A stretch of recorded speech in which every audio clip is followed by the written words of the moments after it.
Hello everyone. Before we start today's video, if you could all do me a solid and lightly tap the like button, perhaps share the video about and leave a comment. If you are not subscribed, subscribe as well. It would greatly help this channel. Thank you very much.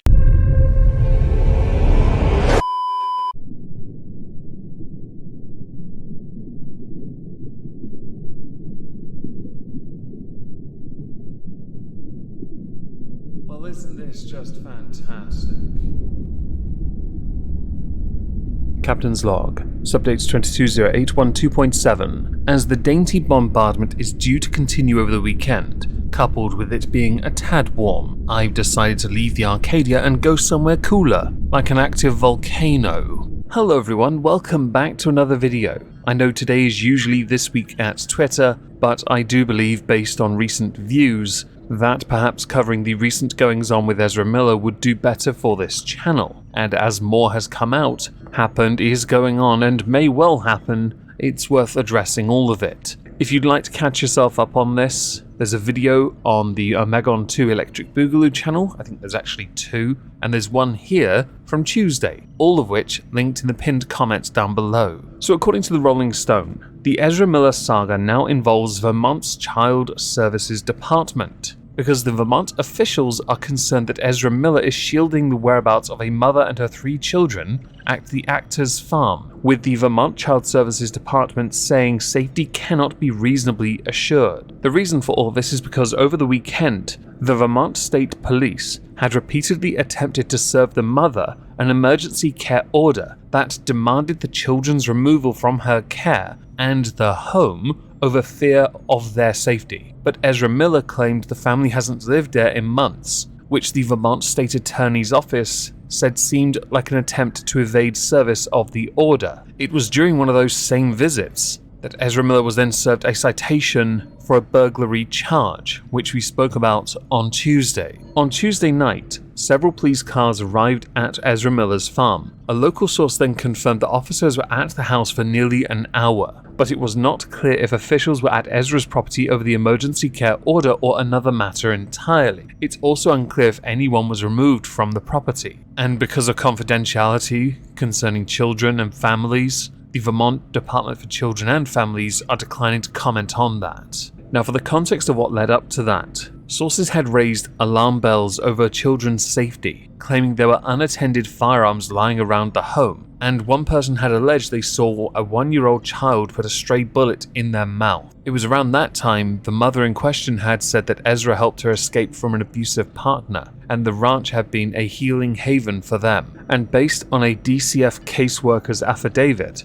the state attorney's office had requested 2 emergency care orders over a period of 1 week that sought to transfer legal custody of the children over to the state. Many of us creators have wondered why, where Ezra Miller has featured in their, let's say, movies, shows, music, some haven't omitted Ezra. They don't seem to mind Ezra's name being there, and many of us believe that might well harm their brand. The real proof in the pudding for that will be when, if, maybe, the Flash movie comes out, but we will get to that in a bit. As the legal woes continue to pile up for Ezra Miller, some, not Warner Brothers, are trying to add as many degrees of separation as possible from the Flash actor. According to Variety, Mary Harron's Daliland will close out the 47th Toronto Film Festival. With a tinsy omission, Ezra Miller appears in a lead role in that film. In that film, Ezra Miller portrays a younger version of the visionary painter, although it was not made apparent in the official announcement, which excluded Ezra Miller from the cast and crew list. Some believe this is the movie and the producers and everyone involved trying to distance themselves from Ezra Miller, who had actually made a concerted effort to be in this film over a period of 3 days between finishing Fantastic Beasts and then starting The Flash. They made a concerted effort to be in this movie. Clearly, when one's head is screwed on, they actually do put in the effort. An article from Forbes did its rounds. All is good in Flashland, as Ezra Miller arrests continue and supporting films are dismantled. Hey, there's no such thing as bad publicity, am I right? Don't forget everyone, the people are sheeple, and the sheeple will more than likely go and watch it anyway because of that one amazing scene in the Justice League Snyder Cut that featured Ezra Miller turning back time. It was quite something. I really like the music for it. There is perhaps no greater mystery in Hollywood right now than what on earth Warner Brothers is going to do with The Flash, Ezra Miller's solo superhero film. A few years ago, The Flash seemed like a perfectly reasonable idea, and the biggest issues it faced was running through a few different directors. But now, things are wildly different, both in terms of the state of the DC universe and The Flash's role in it, and the frankly absurd situation where its star is now on a literal crime spree. To be honest, I always thought the Flash movie had taken too long to get out. Not least because many people are now suffering burnout and the Flash is still one of the most popular superhero characters. So long has been taken, Black Adam's coming out. I couldn't care less about Black Adam. The Flash should have been out a couple of years ago around the time of Wonder Woman and Aquaman. It really should have, but the issues mounted and continued. I also believed a Flash movie would have made perfect sense because it could have piggybacked off the success of the CW Flash, which has had its rise, fall, and it's done alright towards the end. Thank the Lord, Nicolas Cage that is, that it is ending soon, and that the Arrowverse comes to an end. It needs to come to an end. But apparently, all these issues were getting worse and worse and worse because they just didn't know what they were doing with the Flash movie. So much so, we're more likely to see a third Wonder Woman movie than we are that.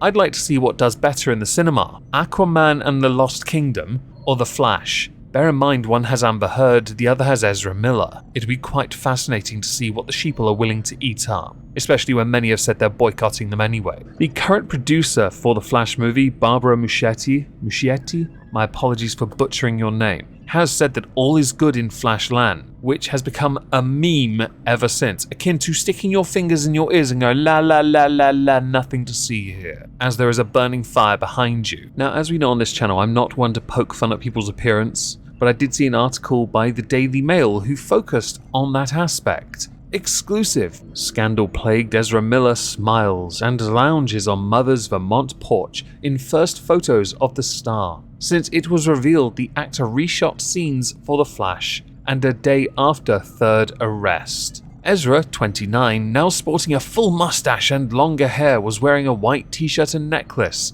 This is news, everyone. Apparently we, the reader of this article, have to suffer two things. The first is one for me, because I can't seem to complete one sentence without faltering 20 times over. The second is the mustache that is apparently channeling Ron Jeremy. Now, Ezra Miller, The Flash, and other variations have been trending a lot since Tuesday. It hasn't stopped. So I'm now just going to read one tweet from the more recent Ezra trending tag. The fact that Ezra Miller continues to commit crimes around the world, allegedly, and The Flash still hasn't been cancelled is actually insane. Using they-them pronouns must be like the ultimate defense against consequences in the modern era. I think it's a different problem. When it comes to the globetrotting allegations, much of this didn't go to the authorities first. But there may well be some validity to other aspects of your complaints there, Mr. Jeremy. When The Flash was trending, Warner Brothers were reportedly considering 3 routes for handling Ezra Miller and The Flash. What are they, you ask? Well, the 3 scenarios. 1. Ezra Miller giving an interview explaining their erratic behavior and then doing limited press.